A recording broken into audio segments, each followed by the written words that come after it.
This is Matthew from the Windows Club. If you encounter the issue where Windows Audio Service needs to restart at login to get the sound back, then either read through this article on the website or simply watch this video.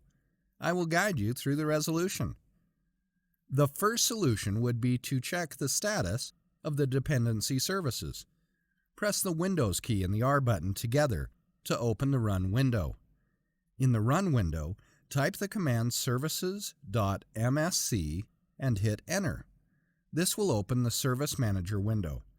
In the Service Manager window, search for the Windows Audio Endpoint Builder service. Since the list is arranged in alphabetical manner, it shouldn't be too difficult to find.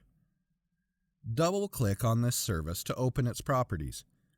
Verify that the status of the service is automatic and that it is running.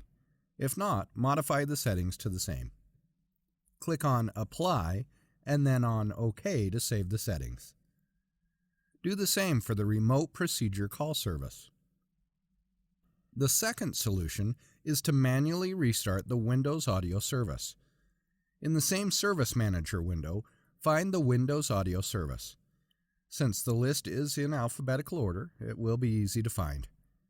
Right-click on it and select Restart. Lastly, you can consider updating the audio drivers to the latest version. Go to intel.com, search for audio drivers in the search bar at the top right corner, download these drivers and install them on your system. Isn't this easy and interesting? If you have any doubts, please go to the original article on the Windows Club and write your question. We will surely answer it.